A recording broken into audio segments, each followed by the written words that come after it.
La historia está basada en hechos que presencié personalmente durante mis 6 años trabajando como guardabosques en el Parque Nacional de las Cavernas de Carlsbad.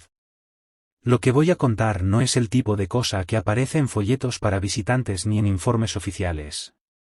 Si te atrae lo desconocido, lo que se esconde bajo tierra, en la oscuridad, si buscas relatos inspirados en hechos reales y en experiencias inquietantes que a veces vivimos quienes cuidamos estos lugares, deja un me gusta. Suscríbete al canal y cuéntame en los comentarios qué opinas. Ahora, bajemos juntos a un sitio donde todo parece normal, hasta que entiendes que nada es exactamente lo que parece. Me llamo Joseph Krauser. Soy guardabosques. Llevo 6 años destinado en el Parque Nacional de las Cavernas de Carlsbad, al sur de Nuevo México. La principal atracción de mi puesto es un sistema de cuevas formado en roca caliza de la era pérmica, más de 119 cavernas conocidas. Entre todas ellas, la caverna de Carlsbad destaca por albergar una de las cámaras subterráneas más grandes de Norteamérica. Cada año recibimos aproximadamente 400.000 visitantes. La inmensa mayoría prefiere recorrer la sección acondicionada de la gran sala y la ruta de la entrada natural. Por lo general, ofrecemos la experiencia de forma coordinada, en grupos, con guías que se encargan de la explicación. Nuestros guías memorizan el contexto histórico de cada zona y lo presentan al público. Nosotros, en cambio, somos responsables de algo menos visible, mantener la seguridad del entorno, y de todos los que se adentran en él. Empecé mi servicio en 2019. Durante los primeros 3 meses, la jefa de guardabosques, Sofía Redken, se encargó de mi orientación. La mayor parte fue lo habitual, procedimientos estándar del Servicio de Parques Nacionales, protocolos de seguridad, coordinación con el personal interpretativo. Me enseñó todo lo necesario. Pero además de eso, me presentó reglas específicas del parque que no aparecían en los manuales oficiales.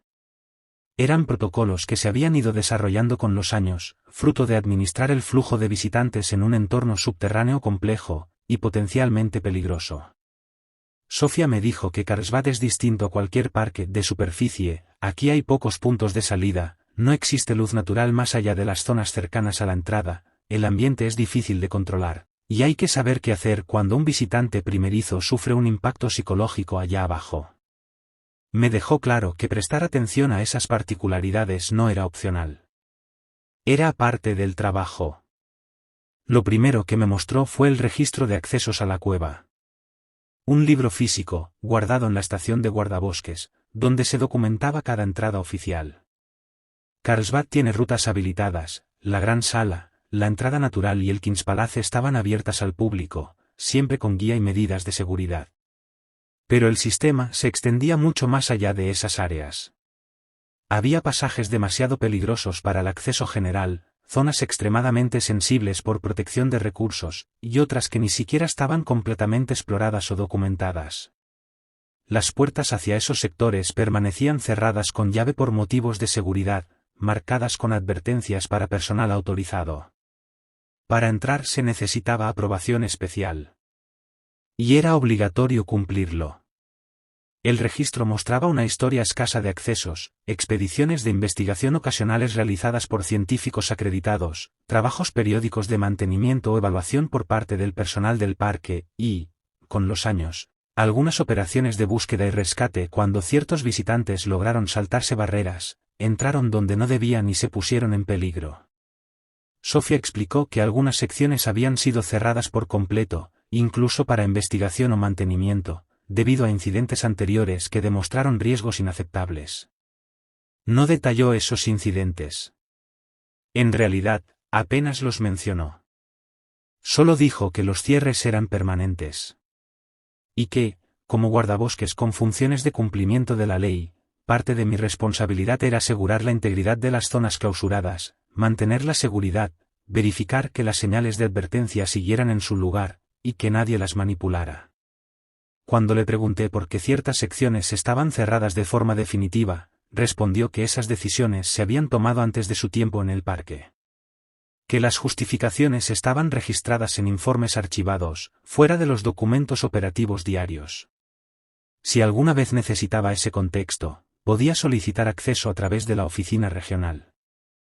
Pero para el trabajo cotidiano, según ella, bastaba con saber dos cosas, que áreas estaban cerradas, y que esos cierres no se discutían. Con el tiempo, las operaciones diarias se asentaron en una rutina sólida. Reuniones matutinas con el personal interpretativo para coordinar horarios de tours. Patrullas periódicas por las zonas desarrolladas para vigilar el comportamiento de los visitantes y el estado de la infraestructura. Responder a incidentes médicos menores, atender preocupaciones del público y, al final del día, hacer recorridos para asegurarnos de que nadie quedara dentro de la cueva después del cierre. El sistema de iluminación funcionaba con un temporizador que reducía la luz gradualmente tras la última visita programada, creando un incentivo claro para que la gente saliera a tiempo. Aún así, nosotros realizábamos comprobaciones por nuestra cuenta.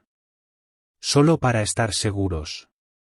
La mayoría de esas inspecciones no tenía nada especial. Petra el gato era una de las guías principales de la ruta de la gran sala. Ese recorrido era a pie, atravesaba la cámara más grande y duraba aproximadamente 90 minutos. Durante la visita, Petra se detenía en puntos señalados y explicaba las formaciones, la ecología de la cueva y la historia humana de la caverna. Había visto a Petra dirigir aquel recorrido muchas veces.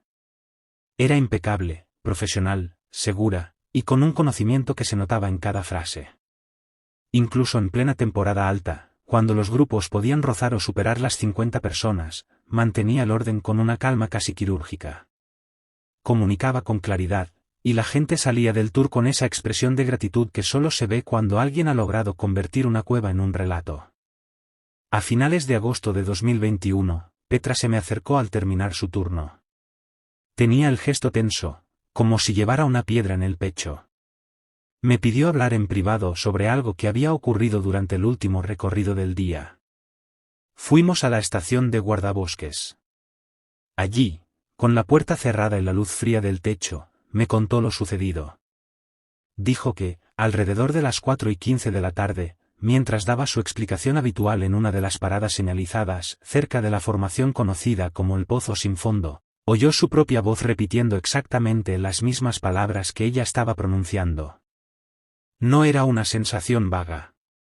No era un sonido parecido.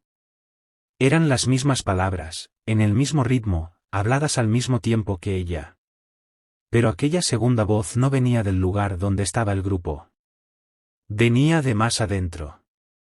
Desde otra zona de la cueva, donde nadie debería estar hablando. Le pregunté si estaba segura de que no se trataba de un eco. Lo hice porque, en un espacio como aquel, una reflexión sonora podía engañar a cualquiera.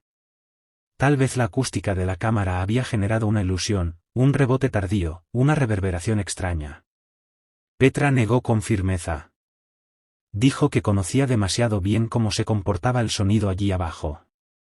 Que había dado presentaciones en ese punto cientos de veces. Y que aquello no se parecía a ningún eco que hubiera escuchado en 6 años. Lo que oyó fue su propia voz, hablando en unísono con ella, pero naciendo desde otra parte de la cueva, desde un sitio donde ese efecto no debería ser posible. Petra me dijo que se detuvo a propósito. Dejó la frase a medias, solo para comprobar si aquella otra voz también se callaba. Y entonces ocurrió lo peor. Cuando ella guardó silencio, la voz continuó. Durante unos segundos más, esa voz ajena, idéntica a la suya, completó la oración que Petra había dejado suspendida en el aire. Como si la cueva, por un instante, hubiera decidido terminar la explicación por ella. Los visitantes no notaron nada. Todos estaban pendientes de la formación que Petra describía, mirando hacia donde se suponía que debían mirar. Pero Petra, alterada, acortó la presentación y empujó al grupo hacia la siguiente parada con más prisa de la habitual. Registré su reporte en el informe diario como una anomalía acústica. Anoté también que hablaría con el Dr. Jonavai Bright, el especialista del parque en cartografía de cavernas, que además tenía experiencia en acústica subterránea y condiciones ambientales. Al día siguiente, Jona me dijo que el área del Pozo Sin Fondo sí presentaba propiedades acústicas inusuales, debido a su profundidad y a la forma de las formaciones circundantes. Según él, bajo ciertas condiciones, niveles específicos de humedad, patrones concretos de corrientes de aire, el sonido podía comportarse de maneras que parecían contradictorias. Dijo que era posible que Petra hubiera experimentado una reflexión retardada, o un efecto de resonancia que hiciera que su voz pareciera originarse en una ubicación secundaria. Acepté esa explicación. Se la transmití a Petra, y ella dijo que intentaría considerarla, aunque insistió en que aquello había sido distinto. Diferente a cualquier eco o reflejo que hubiese escuchado en 6 años guiando tours en esa cámara. Durante el mes siguiente, otros 3 guías reportaron experiencias parecidas. Uno aseguró haber oído su propia voz desde una dirección que no coincidía con su posición. Otro habló de frases de un compañero, como si alguien las repitiera desde un ángulo imposible. Los incidentes ocurrieron en distintas secciones de la cueva desarrollada, uno en el King's Palace, otro cerca de la entrada natural, y uno más en la gran sala, aunque junto a otra formación distinta. Documenté cada reporte. Y cada vez consulté a Jonah. Sus explicaciones variaban según el lugar exacto, pero siempre giraban alrededor de lo mismo: acústica, humedad, corrientes de aire, geometría de cámaras y pasadizos. Jonah insistía en que una cueva era un entorno acústico complejo. Y que los guías, por pasar tanto tiempo bajo tierra, se volvían especialmente sensibles a los patrones normales del sonido, lo que también los hacía más propensos a notar cuando algo no encajaba. Según él, aquellos reportes no señalaban un problema de seguridad ni fallos estructurales. Solo la imprevisibilidad inherente de cómo se movía el sonido en espacios subterráneos enormes. En octubre de 2021 ocurrió el primer incidente que ya no tenía nada que ver con ecos. Un problema de conteo. Petra lideraba un tour por la gran sala con un grupo de 47 visitantes, tal como constaba en el manifiesto que había completado antes de iniciar el recorrido. La ruta duró los 90 minutos habituales, con Petra haciendo conteos en cada parada designada para asegurarse de que nadie se quedara atrás. En la última parada, justo antes del regreso al ascensor, contó 48 personas. Se quedó quieta. Volvió a contar. 48. Intentó identificar si alguien se había unido desde otro tour, o si había cometido un error en la parada anterior. Pero el número no cambiaba, seguían siendo 48. Cuando el grupo llegó al ascensor, Petra hizo otro conteo antes de permitir que subieran. Y entonces el número volvió a ser 47. Exactamente el mismo del manifiesto original. Petra reportó el incidente de inmediato. Yo revisé las grabaciones de las cámaras de seguridad de la gran sala, aunque la cobertura era limitada. Las cámaras solo estaban instaladas en puntos clave de conexión, no a lo largo de toda la cámara, por razones de protección de recursos y para no degradar la experiencia del visitante. En el vídeo se veía al grupo de Petra entrar en la gran sala, avanzar por las zonas visibles, y salir. Nada más. No podía ver a nadie en concreto incorporándose al grupo ni alejándose de él, pero la luz y la distancia volvían imposible distinguir rostros o hacer un conteo fiable a partir de la grabación. Registré el incidente como un posible error de conteo y dejé constancia de lo evidente: manejar grupos grandes con poca iluminación abre la puerta a equivocaciones, sobre todo cuando los visitantes se mueven, se apiñan o forman pequeños racimos que dificultan seguirlos con la vista. Sofía revisó mi informe y añadió una nota. Dijo que, a lo largo de los años, habían surgido discrepancias de conteo de forma esporádica, casi siempre atribuibles a errores de los propios visitantes, alguien que se separaba de su grupo asignado para unirse a otro tour que le parecía más interesante, parejas o familias que se desordenaban, y por unos minutos, uno de ellos terminaba perteneciendo al grupo equivocado. Según ella, mientras el conteo final a la salida coincidiera con el manifiesto, el incidente no requería más investigación. Aunque también dejó una advertencia. Si esas discrepancias se convertían en un patrón, con un guía en particular o en una zona concreta, tendríamos que evaluar factores operativos, problemas de iluminación, puntos de parada mal definidos, fallos de comunicación del guía, cualquier detalle que pudiera estar afectando el control del grupo. Entre octubre de 2021 y marzo de 2022, documentamos 7 discrepancias más, repartidas en distintos tours y con distintos guías. El patrón se repetía con una consistencia inquietante: en una parada designada, el guía hacía el conteo y aparecía una cifra 1 o 2 números por encima del manifiesto. Luego, en la parada siguiente o directamente en la salida, el número volvía a cuadrar, como si nada. En un caso, un guía contó al grupo 3 veces en el mismo punto, y obtuvo 3 resultados distintos. 42. Luego 44. Y después, otra vez, 42. Al final, el conteo a la salida coincidió con el manifiesto original, 42. Eran diferencias pequeñas y siempre se resolvían antes de que el grupo abandonara la cueva, lo bastante fáciles de descartar como simples errores o movimientos entre grupos. Pero la frecuencia era mayor de lo que el historial sugería como normal. En una reunión de marzo, llevé el patrón a Sofía y propuse reforzar el protocolo, que los guías usaran contadores manuales, o que los visitantes contaran en voz alta por turnos en cada parada, en vez de depender solo de un conteo visual. Sofía dijo que lo consideraría.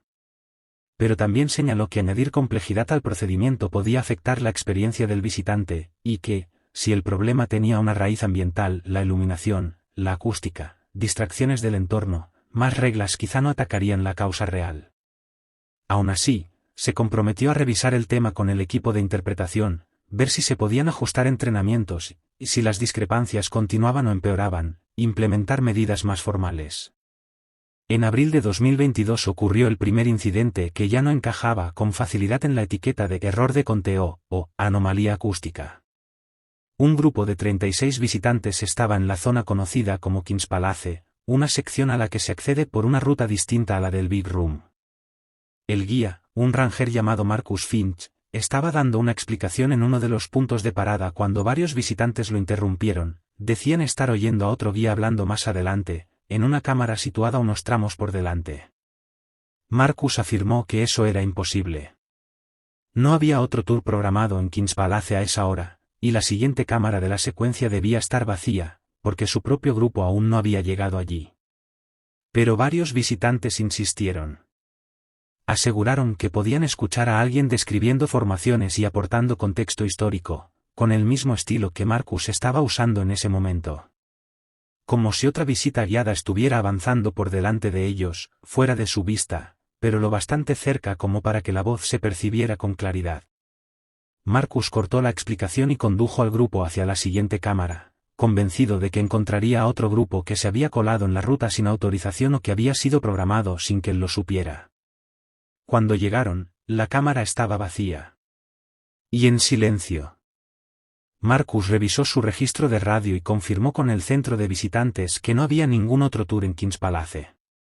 Completó la ruta sin más incidentes, pero en varias tarjetas de comentarios posteriores los visitantes escribieron que habían escuchado, en distintos momentos, a un guía hablando desde cámaras vacías por delante del grupo, y que aquello les resultó desorientador. Yo revisé el informe de Marcus. Consulté el registro de accesos y el calendario de tours. No había habido otros grupos en Kings Palace entre las 2 y las 4 de la tarde, cuando el grupo de Marcus estuvo allí. Tampoco figuraban técnicos, investigadores ni personal de mantenimiento. La zona había permanecido desocupada, salvo por ellos. Cuando le pedí a Marcus su valoración, me dijo que no lo sabía. Que él, personalmente, no había oído la voz. Pero que varios visitantes habían reaccionado de manera independiente, en momentos distintos del recorrido, sin influenciarse entre sí. Eso, según él, indicaba que estaban respondiendo a algo real, no a sugestión ni a una imaginación colectiva. Añadió algo más, casi con desgana, como si le costara ponerlo en palabras. Dijo que Kings Palace siempre se había sentido diferente al resto de la cueva. Las cámaras eran más pequeñas, la iluminación más baja, y la sensación de profundidad y encierro se volvía más intensa. Y que, si tenía que describirlo, diría que era un lugar donde el sonido no se comportaba como debería, donde las reglas normales parecían fallar. Volví a consultar con Jonah. Le expliqué el incidente y le pregunté si había propiedades acústicas en Kings Palace que pudieran hacer que los visitantes oyeran una voz proveniente de una cámara vacía. Jonah respondió que aquella sección era acústicamente compleja, varias cámaras conectadas entre sí, pasajes que podían transportar sonido de forma inesperada. Pero admitió que, para que un grupo oyera lo que parecía una explicación estructurada, como una charla de guía viniendo de un lugar concreto y vacío, tendría que coincidir una combinación muy poco común de condiciones. Planteó 2 posibilidades, ninguna convincente. Que algún tour lejano, en otra zona de la cueva, produjera sonido que viajara por pasajes no cartografiados y emergiera en Kings Palace con la claridad suficiente para parecer cercano. O que existiera algún tipo de resonancia estructural que convirtiera ruidos ambientales en sonidos fantasma.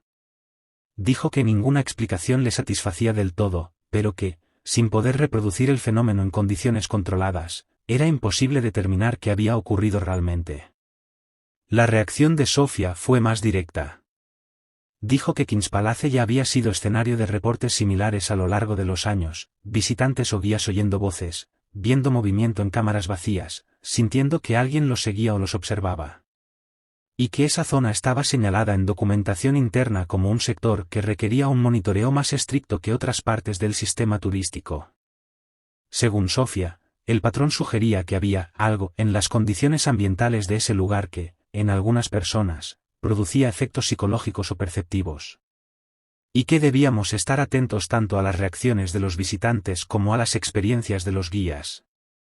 No especificó cuáles podían ser esas condiciones. Solo dijo que Kings Palace exigía consideraciones de manejo distintas a las del Big Room o a las áreas cercanas a la entrada natural. En mayo de 2022, ocurrió lo peor. Lucas Tornil, un visitante de 34 años procedente de Colorado, fue reportado como desaparecido por su esposa después de un tour por el Big Room. Lucas formaba parte de un grupo de 52 visitantes guiado por Petra. Según el manifiesto de entrada, Lucas se registró junto a su esposa en el centro de visitantes. A ambos les colocaron pulseras del tour, y ambos descendieron juntos en el elevador hacia la cueva. La esposa de Lucas dijo que él estuvo con ella durante el descenso y en la parte inicial del recorrido. Pero, en algún momento durante la caminata por el Big Room no supo precisar cuándo, se dio cuenta de que ya no estaba a su lado. Pensó que se habría detenido a tomar una fotografía. O que se habría quedado atrás al interesarse por alguna formación. Así que siguió con el grupo, convencida de que él los alcanzaría. Cuando el tour regresó al elevador y Lucas seguía sin aparecer, le preguntó a Petra si estaba con el grupo. Petra hizo el conteo. Y confirmó que había 51 visitantes. Uno menos de los que indicaba el manifiesto. Inicié una búsqueda inmediata en la gran sala, coordinándome con otros guardabosques para peinar toda la ruta acondicionada. Mantuvimos el área abierta a otros recorridos, con el cuidado de no provocar alarma entre los visitantes. Durante 2 horas revisamos cada zona accesible, la ruta de la entrada natural, Kings Palace, las áreas del ascensor, cada esquina iluminada, cada baranda, cada punto donde alguien pudiera haberse quedado atrás. No encontramos ni una sola señal de Lucas. Su esposa aseguró que él no había salido de la cueva. Ella había permanecido en la salida del ascensor y no lo vio aparecer. Consultamos al personal del centro de visitantes por si, de algún modo, Lucas hubiera salido sin registrarse, pero no existía ningún registro de que hubiera abandonado la caverna. Revisamos las cámaras de seguridad en las zonas del ascensor y en los cruces principales de la gran sala. Las imágenes mostraban a Lucas entrando al ascensor con su esposa, descendiendo, y caminando hacia la gran sala junto al grupo. Después de eso, dejó de ser identificable. La distancia y la iluminación volvían imposible seguir a personas individuales una vez que pasaban más allá de las intersecciones principales. Entonces ampliamos el operativo. Incluimos áreas adyacentes a los caminos desarrollados, pasajes laterales con rejas cerrados, pero accesibles desde las cámaras principales, huecos y recovecos, agrupaciones de formaciones donde alguien podía haberse desorientado si se apartaba del sendero marcado. Sofía coordinó con la oficina regional para solicitar más personal y recursos técnicos. Pedimos equipo de imagen térmica, con la esperanza de detectar a una persona en zonas fuera de la vista desde las rutas principales. Para el anochecer, ya éramos 12 guardabosques y 4 especialistas de búsqueda y rescate ejecutando una búsqueda sistemática por cuadrículas en la gran sala y los pasajes conectados. No hallamos nada. Ni rastro de Lucas. Ninguna evidencia de que hubiera accedido a áreas restringidas. Ninguna pista de hacia dónde pudo ir después de entrar con el grupo. Jennifer Tornil, su esposa, estaba, comprensiblemente, al borde del colapso. Insistía en que Lucas no se habría separado del grupo de forma intencional. Decía que no tenía interés en explorar zonas prohibidas, ni inclinación por el riesgo. Aquel tour, según ella, era algo simple, una experiencia educativa, directa, algo que la había esperado con ilusión. Afirmó que lo había tenido al lado durante el descenso en ascensor. Que caminó junto a ella en la primera sección del recorrido por la gran sala, y que, en algún punto, él ya no estaba. Creía, sin estar segura, que pudo haber sido cerca de la formación conocida como el Pozo sin fondo. Miró a su lado, y Lucas había desaparecido. Dijo que se giró para buscarlo, pero el grupo seguía avanzando. Pensó que él estaría apenas unos pasos detrás, entre otros visitantes, y que lo alcanzaría en la siguiente parada. Cuando le preguntamos si lo vio apartarse, si lo vio moverse hacia algún lugar específico, respondió que no. No fue como si se hubiera ido. Fue más bien, como si hubiera estado ahí, y luego ya no. En ese momento, Jennifer no lo consideró lo bastante grave como para detener al grupo o alertar al guía. Y para cuando entendió que algo no cuadraba, ya era tarde. Continuamos la búsqueda durante 3 días.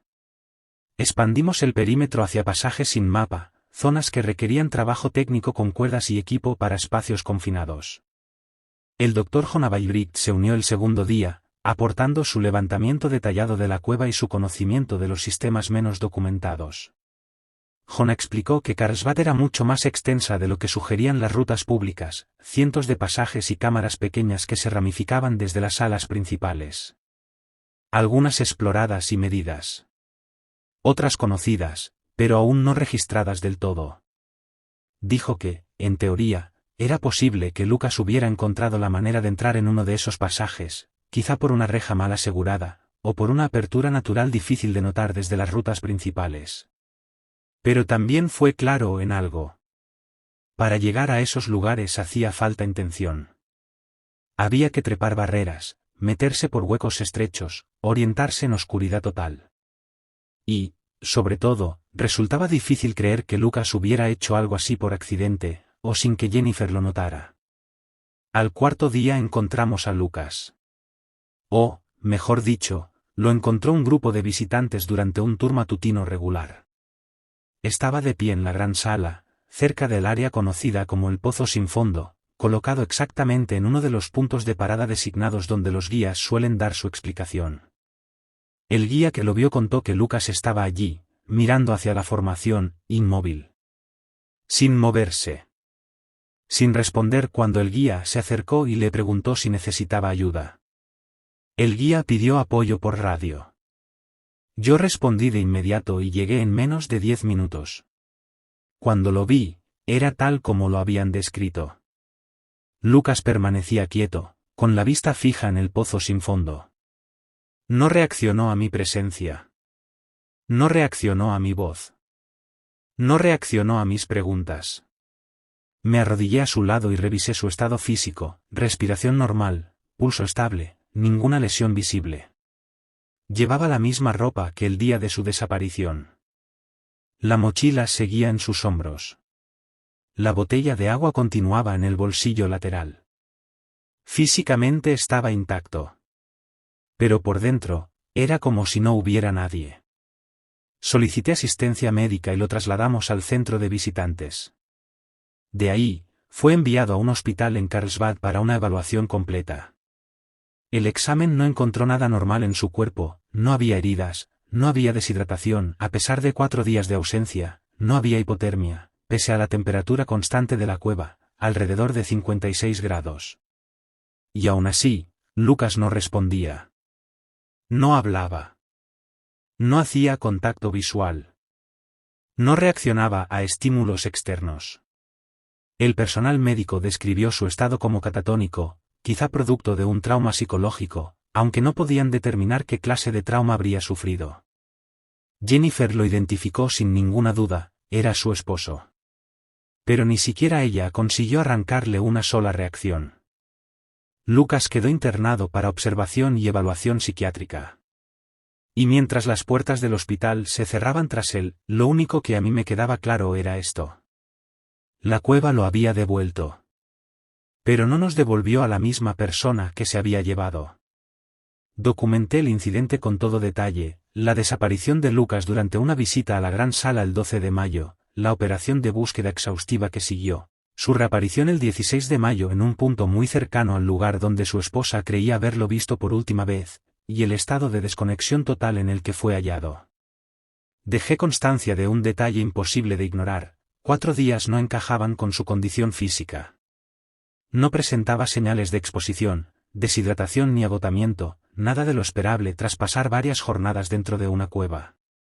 También anoté cómo lo encontramos, de pie, en un punto habitual de parada del guía, colocado como si estuviera dando o escuchando una explicación, y el hecho inquietante de que lo localizó un grupo en un recorrido regular, como si Lucas hubiera estado esperando exactamente allí. Sofía revisó mi informe y añadió sus propias observaciones. Dijo que el caso de Lucas no era único. A lo largo de la historia operativa del parque, habían ocurrido otros incidentes en los que visitantes se separaban de sus grupos y aparecían después en estados de desorientación o de completa falta de respuesta. Según Sofía, el entorno de la cueva podía provocar efectos psicológicos profundos en algunas personas. La combinación de oscuridad, encierro, privación sensorial y desorientación espacial podía crear condiciones en las que alguien, literalmente, se desconectara de la conciencia normal. Aseguró que Lucas probablemente se recuperaría al salir del ambiente subterráneo y recibir atención médica adecuada, y que, aunque el incidente era grave, no señalaba una falla de seguridad en nuestras operaciones. Aún así, recomendó medidas concretas: coordinarme con el personal interpretativo para revisar los procedimientos de control de grupo, garantizar que los guías mantuvieran contacto visual efectivo, e incluso considerar una reducción del tamaño máximo de los grupos para facilitar el seguimiento individual. Durante la semana siguiente hablé con Petra varias veces. Intentábamos reconstruir con precisión qué había ocurrido y en qué momento exacto Lucas se separó del grupo. Petra recordaba a Lucas y a su esposa subiendo al ascensor, recordaba haberlos visto durante el descenso inicial, pero no podía señalar el instante en que él se quedó atrás. Me explicó que el recorrido por la gran sala incluía 7 u 8 paradas, según el tiempo y el tamaño del grupo, y que el guía debía equilibrar la explicación con el avance para cumplir el horario. Era posible que alguien se rezagara sin que se notara de inmediato, sobre todo si era una persona callada, sin llamar la atención. Petra añadió algo más. La zona del pozo sin fondo, donde Lucas acabaría siendo encontrado, era uno de sus puntos habituales de parada. Aquel día, dijo, había dado allí su explicación estándar con el grupo reunido alrededor. No recordaba haber visto a Lucas durante esa charla, pero tampoco podía afirmar con certeza que no estuviera, porque se había concentrado en mantener la formación y proyectar la voz para que la escucharan todos. Entonces le pregunté por las anomalías acústicas que había mencionado en informes anteriores. Petra se quedó pensativa, y dijo que sí. Que durante su charla en la parada del pozo sin fondo escuchó algo extraño. Al principio, era lo normal, su propia voz devolviéndose como un eco desde las profundidades de la cámara. Esa zona tenía propiedades acústicas intensas. Pero aquel eco, según ella, se prolongó más de lo habitual, y en un momento llegó a creer que su voz seguía sonando incluso después de que ella hubiera hecho una pausa. En ese instante no le dio demasiada importancia. Lo atribuyó al ambiente. Pero ahora, al preguntárselo, recordó que había sido lo bastante notorio como para hacerle pensar, por un segundo, que quizá había otro guía cerca dando una explicación similar, aunque sabía, de forma racional, que no había ningún otro tour en esa área a esa hora. Registré su testimonio y lo crucé con mis reportes previos. Empezaba a dibujarse un patrón. El pozo sin fondo, en particular, y la gran sala en general, habían acumulado múltiples informes de guías que escuchaban su propia voz, o voces ajenas, provenientes de lugares donde no correspondía que hubiera grupos reales. Y era allí donde Lucas había desaparecido. Y allí donde lo habíamos encontrado. Llevé ese patrón a Sofía y sugerí que consideráramos un estudio acústico detallado del área, o incluso el cierre temporal de esa sección mientras evaluábamos posibles factores ambientales. Sofía dijo que lo tendría en cuenta, pero señaló que el pozo sin fondo era un elemento emblemático del recorrido y que cerrarlo afectaría de forma significativa la experiencia del visitante. Antes de un cambio operativo así, me dijo, necesitábamos algo más contundente, evidencia más sólida de que existe una preocupación real de seguridad, y no solo un patrón de fenómenos acústicos inusuales. Lucas Tornil permaneció hospitalizado 11 días antes de recibir el alta y pasar a tratamiento psiquiátrico ambulatorio. Según los informes médicos a los que pude acceder, coordinándome con el hospital y con el consentimiento de Jennifer, Lucas se volvió gradualmente más reactivo, de un estado completamente catatónico, pasó a seguir instrucciones básicas, y después a hablar con frases cortas. Pero su mente seguía dañada. No recordaba nada de los 4 días entre su desaparición y su recuperación. Cuando le preguntaron qué recordaba de la visita, pudo describir el ascensor, el descenso, la entrada a la gran sala, y luego, vacío. Nada. Hasta despertar en el hospital. La evaluación psiquiátrica señaló síntomas compatibles con amnesia disociativa, posiblemente provocada por un trauma psicológico agudo. Sin embargo, Lucas no podía identificar qué trauma había vivido, y no presentaba ninguna evidencia física de haber sido agredido. 3 semanas después del alta, Jennifer me llamó para darme una actualización y hacer preguntas que sonaban más como súplicas. Dijo que Lucas funcionaba físicamente, podía realizar tareas diarias, pero que ya no era la misma persona. Desarrolló una aversión extrema a los espacios cerrados. Se negaba a entrar en edificios sin ventanas. Se ponía ansioso si no podía ver una salida. Y además empezó a describir sueños, o recuerdos. No estaba seguro de caminar durante mucho tiempo por la cueva, siguiendo a un grupo turístico que siempre iba por delante. Oía a un guía dando explicaciones, pero nunca lograba alcanzarlo. Nunca veía quién era. Jennifer me preguntó si creía que Lucas había pasado realmente 4 días vagando por secciones no cartografiadas, o si lo que vivió había sido otra cosa. Le respondí con honestidad, no lo sabía. La búsqueda había sido exhaustiva y no encontramos indicios de que hubiera accedido a zonas sin mapa. Pero tampoco podía explicar cómo alguien pasaba 4 días dentro de la cueva sin mostrar signos de exposición, hambre o privación. En junio de 2022 solicité, a través de la oficina regional, acceso a informes archivados relacionados con las áreas de Kings Palace y la Gran Sala. Buscaba casos históricos que pudieran parecerse a la desaparición y recuperación de Lucas Tornil. Grant Hallow, el oficial regional de operaciones, respondió a mi solicitud programando una visita a Carlsbad Caverns para discutir el asunto en persona. Llegó en julio y se reunió con Sofía y conmigo en la estación de guardabosques. Dijo que había revisado mi petición. Que entendía que yo buscaba contexto histórico. Pero quería saber algo, mirándome como si pesara cada palabra. Porque creía yo que incidentes archivados, quizá de hace décadas, podían tener algo que ver con lo que estaba ocurriendo ahora. Le expliqué el patrón que llevaba tiempo registrando, anomalías acústicas, discrepancias en los recuentos y, ahora, una desaparición y una recuperación que no encajaban con lo que cabría esperar de alguien perdido en un entorno de cuevas. Le dije que intentaba determinar si aquellos incidentes representaban nuevos desafíos operativos, o si formaban parte de un patrón más antiguo, de esos con los que el personal del parque ya había lidiado antes, en silencio y a su manera. Grant escuchó mi resumen sin interrumpirme. Cuando terminé, giró la mirada hacia Sofía y le pidió su valoración.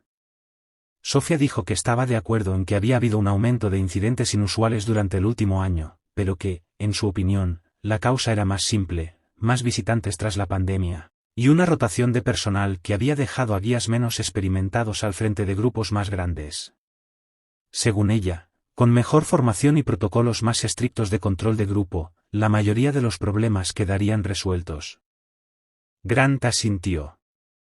Dijo que sonaba razonable y me preguntó si yo discrepaba.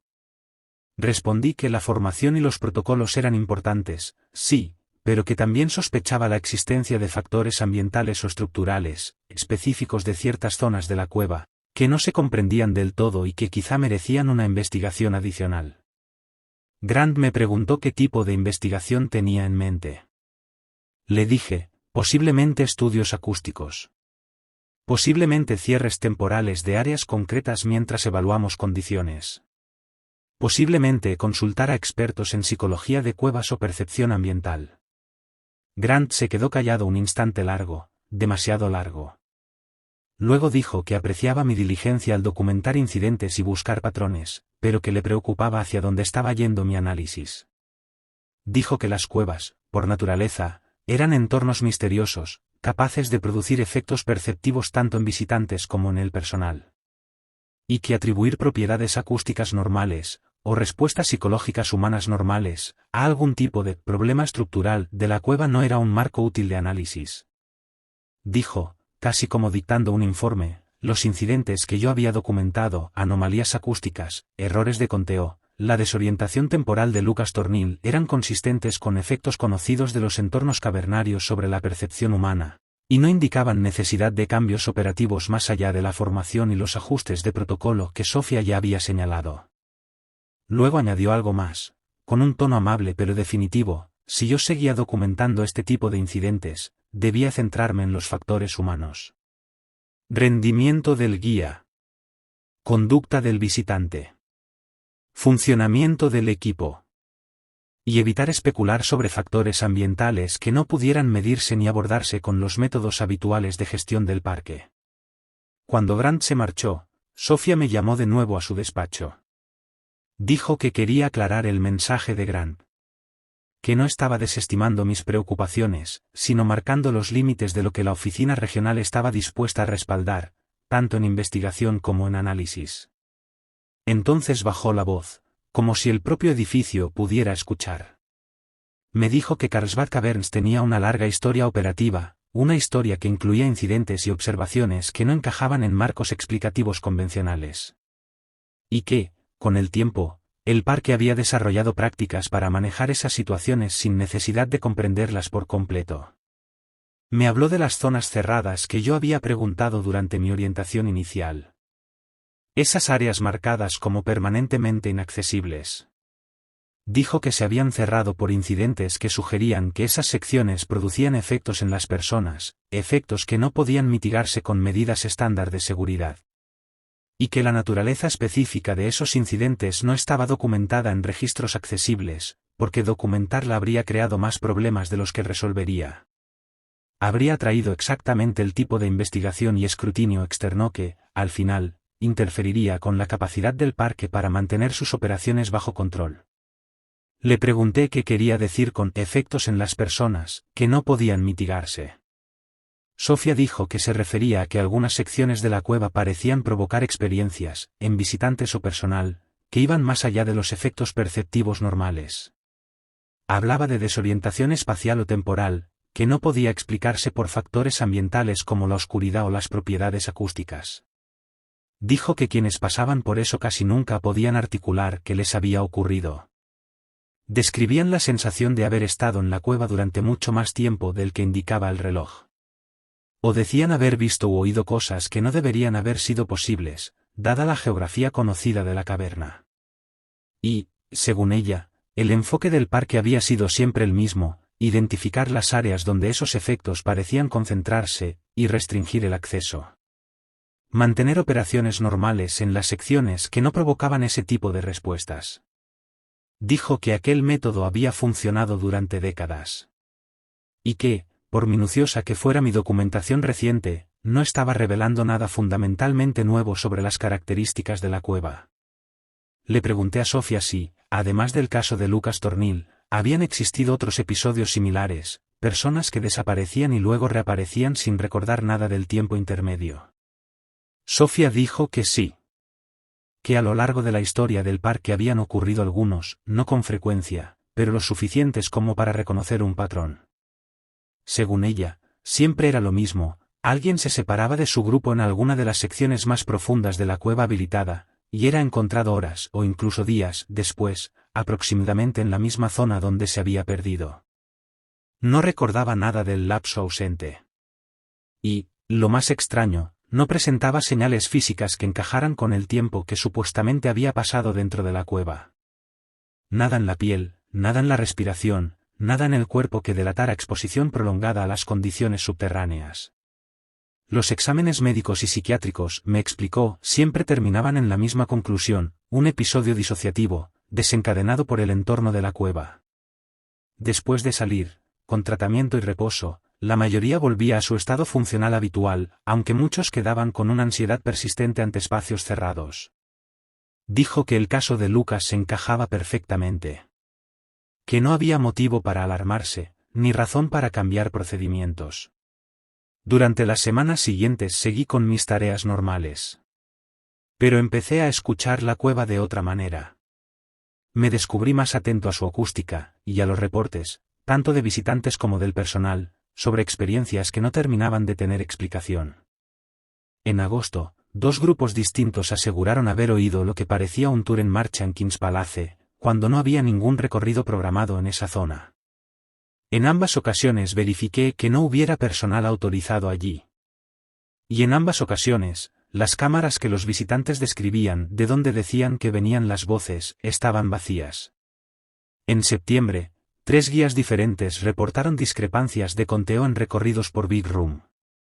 Siempre lo mismo, a mitad del tour, durante el conteo, aparecía 1 o 2 personas más de las que indicaba la lista. Y luego, al salir, los números volvían a cuadrar como si nada. En octubre, un trabajador de mantenimiento dijo haber visto lo que creyó que era un grupo de visitantes en un tramo de la ruta de la entrada natural que estaba cerrada por reparaciones. Fue a dirigirlos de vuelta al trayecto abierto, y cuando llegó, no había nadie. El pasillo estaba vacío. Documenté cada incidente en los registros diarios. Pero dejé de incluir análisis o intentos de identificar patrones después de la visita de Grant Hallow. Sophie había sido clara, anotar observaciones era aceptable, insistir en una investigación o en una explicación no era productivo. Aún así, en privado, mantuve mis propios registros. Crucé cada caso por ubicación, hora del día y condiciones ambientales. Y el patrón que emergió fue demasiado limpio como para ignorarlo. Ciertas áreas concentraban una frecuencia mayor de incidentes, la zona del Battenley Pit en Big Room, cámaras específicas de Kings Palace, y sectores de la entrada natural, cerca del punto donde la penumbra se convertía en oscuridad total. Además, los episodios parecían adherirse a la actividad de los tours, guías escuchando su propia voz proveniente de lugares vacíos, visitantes señalando sonidos o escenas que no correspondían a ningún grupo real, conteos que sugerían personas apareciendo y desapareciendo en medio de la marcha. En noviembre de 2022, Petra vino a verme con otro incidente. Había estado guiando un tour por Big Room y se detuvo en Battenley Pit para dar su explicación habitual. Me dijo que, mientras hablaba, se escuchó a sí misma, dando la misma charla desde más adelante en el sendero, desde la dirección hacia donde el grupo iba a continuar después de esa parada. Petra se quedó en silencio para escuchar. Y la otra voz siguió, sin titubeos, recitando su texto preparado palabra por palabra. Varios visitantes preguntaron si había otro tour delante de ellos. Petra respondió que no. Pero, mientras intentaba entender qué estaban oyendo, acortó la charla y empujó al grupo hacia el siguiente punto. Cuando llegaron al lugar exacto desde donde ella había escuchado su propia voz, no había nada. Ni un guía.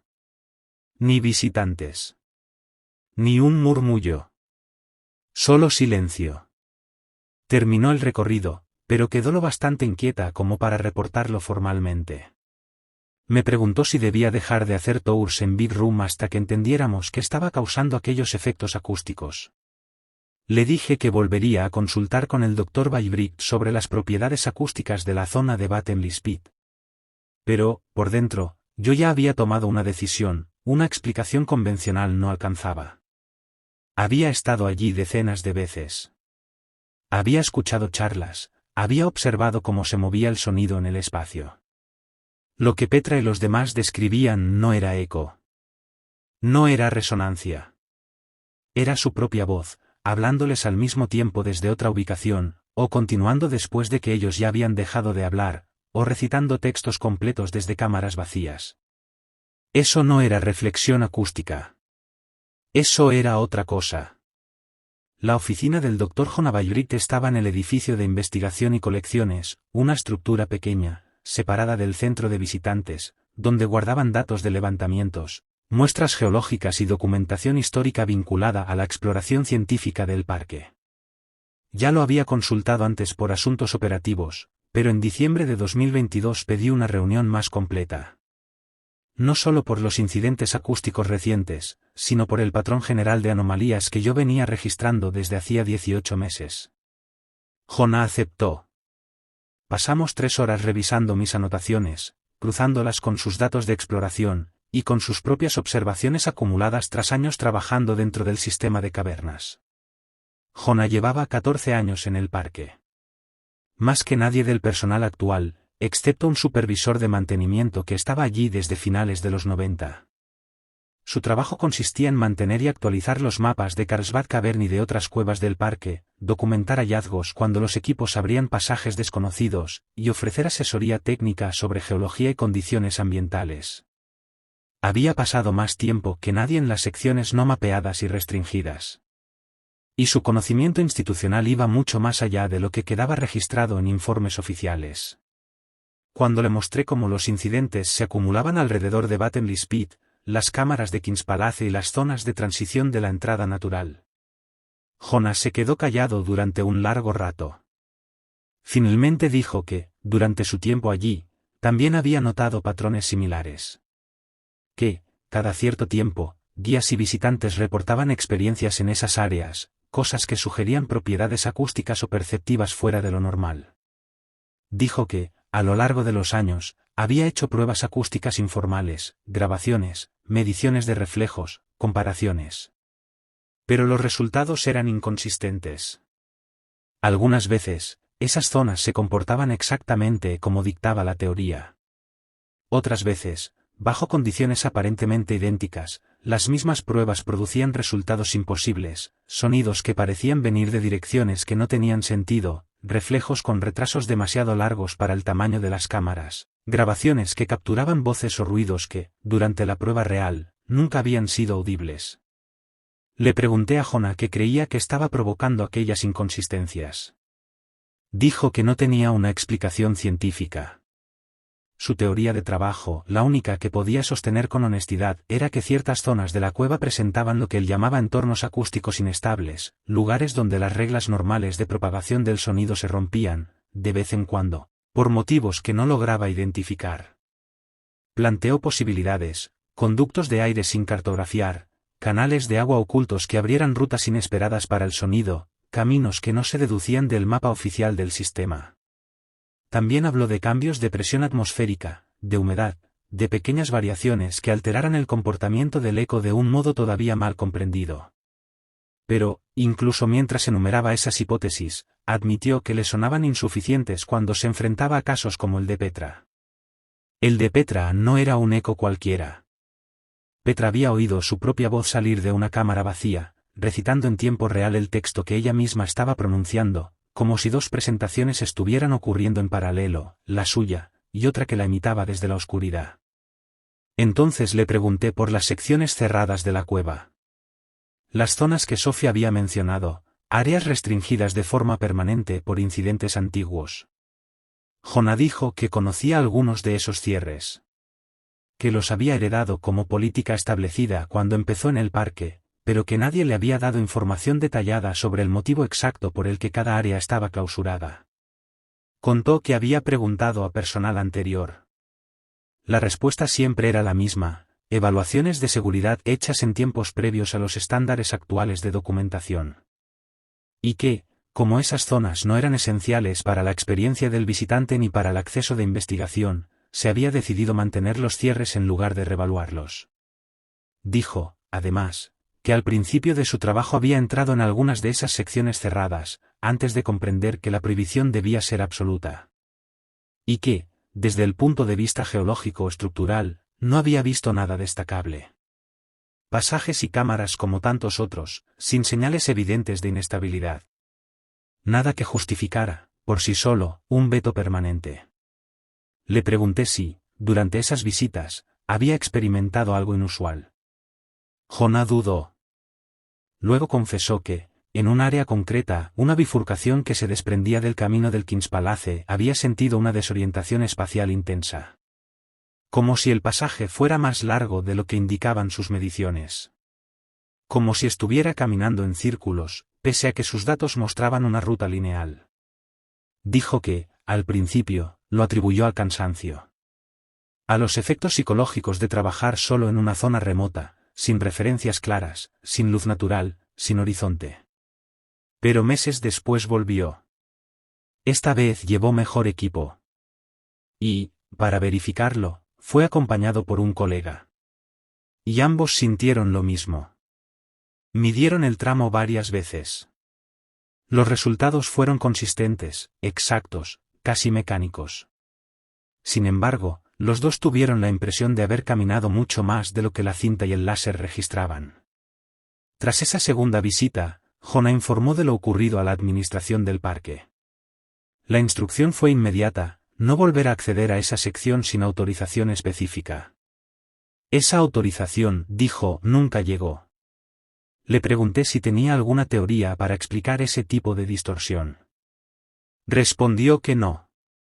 Que estaba fuera de su especialidad, fuera del rango normal de efectos ambientales con los que estaba familiarizado. Reconoció que las cuevas pueden provocar respuestas psicológicas potentes: privación sensorial, aislamiento, la ausencia de puntos de referencia, todo eso puede deformar la percepción del espacio.